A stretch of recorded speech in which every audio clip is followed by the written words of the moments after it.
शहर आई देहाती बहू। हाल ही में रोहन की शादी निर्मला नाम की लड़की से हुई थी। निर्मला गांव की लड़की थी। रोहन के पिता और निर्मला के पिता दोनों बचपन के दोस्त थे। उन्होंने बचपन में ही एक दूसरे से वादा कर लिया था कि दोनों बच्चों के बड़े होते ही उनकी शादी करवा देंगे। इसलिए वादे के अनुसार रोहन के पिता निर्मला को अपनी बहू बनाकर घर ले आते हैं। निर्मला अपने साथ अपनी गाय भी लेकर आ जाती है और उसे घर के आंगन में बांध देती है। अरे ये क्या माँ, भाभी तो गाय भी लेकर आई हैं हमारे घर में। अभी घर में गाय बंधी देखकर आस पड़ोस के लोग तो हमारा मजाक उड़ाएंगे ना। हाँ बेटा, तू ठीक कहती है, लेकिन क्या करूँ मैं। तू तो जानती है तेरे पिता किसी की नहीं सुनते। अरे ये क्या निर्मला, तुम अपने साथ गाय क्यों लेकर आई हो? आपके शहर में पैकेट वाला मिलावटी दूध मिलता है ना, लेकिन मुझे तो रोज ताजा दूध पीने की आदत है। गाय लाकर मैंने ना बहुत अच्छा किया है। अब हम सब रोज ना गाय का ताजा ताजा दूध पियेंगे। अरे ये सब तो ठीक है, लेकिन तुम ध्यान रखना कि तुम्हारी गाय की वजह से आस पड़ोस के लोगों को कोई तकलीफ ना हो। हाँ हाँ, मैं सब देख लूँगी, आप चिंता ना करें। कुछ दिन बीत जाते हैं। फिर एक दिन, चल बहू, आज हमें बाजार से सब्जी खरीदने जाना है। उसके बाद सुनीता निर्मला को बाजार में ले जाती है। सब्जी के महंगे दाम देखकर निर्मला के तो होश उड़ जाते हैं। ये क्या माँ जी, 1000 रुपये की सब्जी, ये तो बहुत ही ज़्यादा है। अब क्या करे बहू, शहर का तो यही हाल है। ना ना ना, मैं इस तरह पैसों की बर्बादी बर्दाश्त नहीं कर सकती। अब से ना हम इस बाजार से सब्जी नहीं खरीदेंगे। हाँ। फिर अगले दिन निर्मला घर के आंगन की मिट्टी खोद कर वहाँ तरह तरह की सब्जियाँ लगा देती है। अरे काव्या, तेरी भाभी तो बहुत अजीब है। उसने तेरे पूरे आंगन को खेत बना कर रख दिया। मेरी समझ में नहीं आता तुम लोग इस लड़की को कहाँ से पकड़ कर लाए हो। अरे सब मेरे पिताजी का किया धरा है। सालों पहले अपने दोस्त से किए वादे के चलते उन्होंने उस गवार को हमारे गले बांध दिया। अरे तेरी भाभी सच में एक नंबर की गंवार है। उसे तो ढंग के कपड़े पहनने तक नहीं आते, ऊपर से उसने तेरे घर को गांव का तबेला बनाकर रख दिया है। उन औरतों की बातें सुनकर काव्या को बहुत बुरा लगता है। फिर वो अपने भाई रोहन से इस बात की शिकायत करने लगती है। रोहन निर्मला को समझाने की बहुत कोशिश करता है, लेकिन निर्मला के आगे उसकी एक नहीं चलती। फिर एक दिन रोहन निर्मला को एक शादी में ले जाता है। सभी मेहमान खाना खाने में व्यस्त थे। उधर रोहन भी अपने दोस्तों से गप्पे लड़ाने लगता है। तभी निर्मला तंदूरी चिकन के स्टॉल से ढेर सारे लेग पीस उठाकर अपने पर्स में डालना शुरू कर देती है। घर जाने के बाद इसे फ्रिज में रख दूंगी और कल सुबह मैं चीज़ सिखाऊंगी। फिर खाना खाने के बाद दोनों पति पत्नी वहाँ से जाने लगते हैं, लेकिन तभी दुल्हन का भाई उन्हें रोक लेता है। अरे ये सब क्या है? मैंने यहाँ खाना खाने के लिए सबको बुलाया था, खाना चोरी करने के लिए नहीं।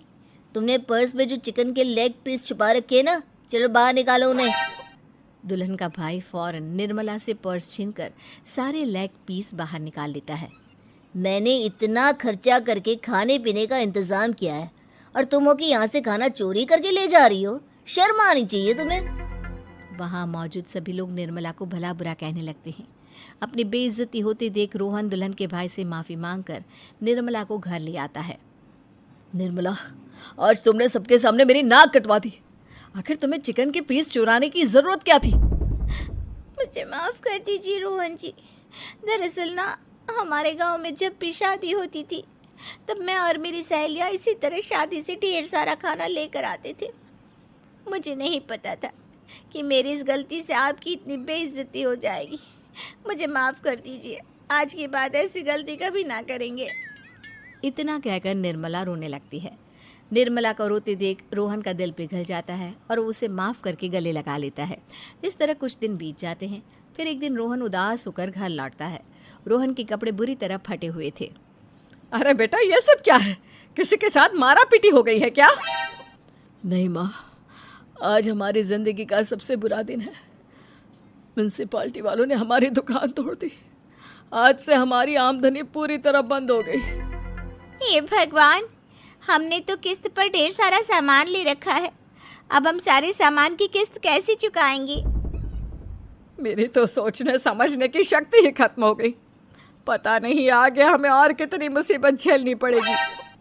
आप सबको ना चिंता करने की ज़रूरत ना है, मैं सब ठीक कर दूंगी। तो कहना क्या चाहती है बहू? हम ना बोल कर नहीं बल्कि करके दिखाएंगे। हाँ। उसके बाद निर्मला अपने पिता को फ़ोन करके गांव से 5 गाय मंगवा लेती है और फिर अगले दिन निर्मला सभी गायों का दूध निकाल कर बड़े बर्तन में भर लेती है।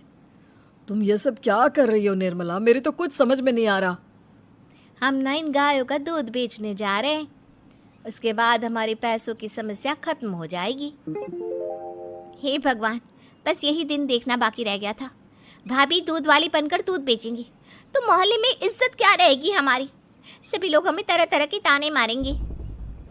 आप ना ऐसी बेकार की बातें ना करो काव्या जी।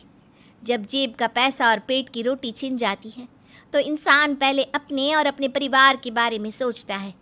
और वैसे भी जिस काम से हमारा घर चले उसकी कभी ना बुराई नहीं करनी चाहिए। फिर निर्मला दूध के 2 बड़े बर्तन साइकिल के दोनों तरफ लटकाकर मोहल्ले में घूमने लगती है।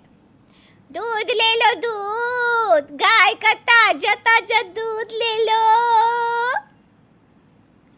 बिना मिलावट का शुद्ध दूध ले लो। चलो चलो आओ भाई, जल्दी ले लो।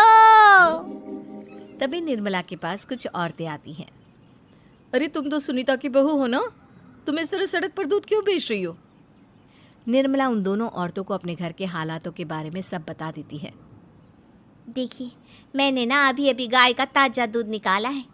आप सब तो रोज पैकेट का दूध पीती हो, आज गाय का ताजा दूध पी कर देखिए, इसकी ना बात ही कुछ और है। हाँ बहू, मुझे तुम्हारी बात समझ में आ गई। लाओ, मुझे 2 लीटर दूध दे दो। उस औरत की देखा देखी बाकी औरतें भी निर्मला से दूध खरीदना शुरू कर देती है। थोड़ी ही देर में निर्मला सारा दूध बेचकर ढेर सारे पैसे इकट्ठे कर लेती है। उसके बाद निर्मला घर जाकर सारे पैसे अपनी सास को पकड़ा देती है। अरे बहू, इतने सारे पैसे! सच में तेरा आइडिया तो काम कर गया। अरे माँ जी, आप तो बस देखती जाइए, कुछ ही दिनों में मैं अपने घर की सारी समस्या खत्म कर दूंगी। हाँ। फिर अगले दिन से निर्मला गायों के गोबर से ढेर सारे उपले तैयार करके बेचना शुरू कर देती है। निर्मला को पैसे कमाते देख रोहन के अंदर भी हिम्मत आ जाती है और वो भी दूध बेचने का फैसला करता है। निर्मला के कहने पर उसके पिताजी कुछ और गायों का बंदोबस्त कर देते हैं। इस तरह दोनों पति पत्नी मिलकर दूध बेचना शुरू कर देते हैं। कुछ ही महीनों में उनका दूध का व्यापार खूब फल फूल जाता है। इसके चलते रोहन एक बड़ी दूध की डेयरी भी खोल लेता है। पिताजी, जब आपने निर्मला से मेरी शादी करवाई थी तब मैं मन ही मन आपको कोसा करता था, लेकिन आज मेरी समझ में आया कि आपका फैसला बिल्कुल सही था। आज अगर निर्मला ना होती तो पता नहीं हमारा क्या हाल होता। हाँ बेटा, तू ठीक कहता है। हमारी बहू ने तो हमें उजड़ने से बचा लिया। भगवान ऐसी बहू सबको दे। इस तरह निर्मला की समझदारी के चलते सब कुछ ठीक हो जाता है और वो सभी हंसी खुशी अपना जीवन जीने लगते हैं।